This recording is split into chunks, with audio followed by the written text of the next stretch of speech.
끊임없는 하나님의 심판과 징계에 대해서 선포를 이렇게 하시지 않았습니까? 그러면서도 하나님은 회복을 또 선포하시네요. 10절에 이방들이여, 여기 이방들이란 말씀에 대해서 그 번역을 여러 민족들이여 이렇게 하시면 하셔도 될 것 같습니다. 그러니까 온 땅에 크고 작은 여러 민족들아, 너희는 여호와의 말씀을 듣고 먼 섬에 전파하여 땅끝까지 이렇게 전파해라.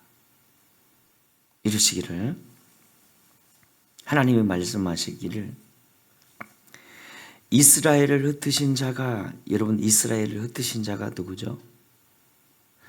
너희 큰 민족들이 아니다. 이스라엘에게 고난을 허락하시니까 강하다는 너희 큰 민족들이 아니다. 나 하나님이다 이거예요. 하나님이다. 이스라엘을 흩으신 자가, 즉 하나님이 그를 모으시고, 그러니까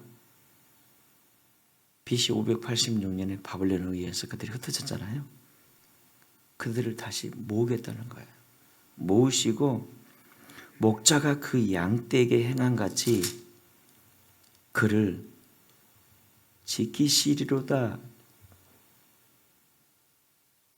이 지키신다, 이 말씀은 무슨 뜻인가 하면 하루하루를 지키신다는 겁니다. 모든 악에서 지키시고, 또한 고난에서 지키시고, 비극에서 지키신다. 하나님이 계속 심판만 말씀하시다가 이제 회복에 대해서, 부흥에 대해서 선포하시네요. 너희를 지키겠다. 비극에서 지키겠다. 고난에서 지키겠다. 하루하루를 지키겠다. 주님의 날개 아래 보호하겠다. 오늘 이 말씀을 우리에게 주신 말씀으로 받아들이십시다. 그래, 주님이 나를 지키신다. 악에서 지키시고, 사탄에게서 지키시고, 안전으로 지키시고, 건강으로 지키시고. 그런데요,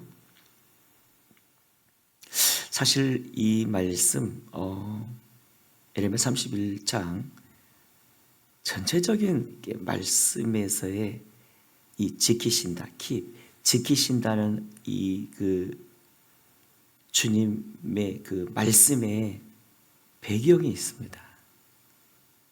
조건이 있습니다. 조건. 너희가 우상을 버리고 내 안에 온전히 설 때 내가 나의 강한 팔로 너희를 지키겠다는 뜻입니다. 그러니까 우상을 버리고 온전히 주 안에 설 때. 그래서 우리가, 사랑하는 여러분, 누구를 바라봐야 돼요? 주님만 바라봐야 돼요. 우상을 품고 있는데, 우상을 품고 있는데, 우상만 바라보고 있는데, 우상만 의지하고 있는데 주님이 지킬 수가 없습니다.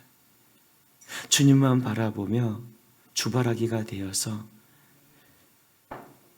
주만을 사모할 때 주님의 보호의 날개 아래 주님께서 목자가 되셔서 지키시죠. 도망가는 양을 어떻게 지키겠냐고요. 아무리 목자라도. 목자의 품에 안겨야지요. 예수님의 품에 안겨야지요. 둘째, 지키신다는 이 말씀의 본문적 두 번째 배경, 두 번째 조건이 뭔가 하면 내가 너희에게 준 고난 있죠, 고난. 고난을 거부하지 않을 때 지키겠다는 거예요. 그러니까 이스라엘을 향한 하나님의 뜻은 70년 동안 고난 받아야 돼요. 누구한테? 이방 족속한테. 이건 이해가 안 되지만, 인간적으로 이해가 안 되지만 그게 하나님 뜻이에요. 고난 받아야 돼요. 그것을 거부하다가 유다를 다스렸던 시드기야가 그걸 거부하고 도망가서 다시 군사를 재정비해가지고 바벨론을 치겠다고. 여러분, 이 사실, 이에 대해서 하나님의 뜻이라는 안경으로 보지 못하고 단순히 이스라엘 역사라는 눈으로만 보면요, 영웅이죠. 근데 하나님 앞에는 반역이라는 거예요. 결국 하나님은 그를 붙잡히게 만들어서 자식들 앞에서 두 눈을 뽑아버리게 만들고 비참하게 죽여버렸잖아요. 내 뜻, 내 생각 버리셔야 됩니다. 그것이 하나님의 뜻이라면 순종해야 되는 거죠. 여러분, 지금 사실 그 이스라엘의 하마스가 그냥 5천 발을 미사일을 5천 발을, 아니 얼마나 준비를 했으면 5천 발을 날리고. 근데 여러분요, 우리가 어쩌면 기독이니까 이스라엘을 옹호하지만 그 주변에서는 이스라엘이 주변국에 대해서는 깡패입니다. 깡패예요. 완전 그냥. 그리고 최근 한 1년 전부터 그들이 기독인들, 우리 순례자들 있잖아요. 십자가 이게 지고 비아돌로로사 그 길을 갈 때 이 유태인들이 심지어는 그들 아이들까지 이 순례객들을 향해서 침을 뱉고, 돌까지는 던지지 않았지만 침을 뱉고 자기들 말로 욕을 하고 저주까지 한 거예요. 계속. 전혀 안 그렇거든요. 여러분, 그러니까 고난에는 뜻이 있다는 겁니다. 고난에는. 그리고 주님이 주신 고난이라면 타격받아야 돼요. 여러분, 고난이 저주를 한 게 아니에요. 죄 때문에 고난이 올 수도 있지만 더 큰 축복을 주시기 위해 고난을 주실 때도 있잖아요.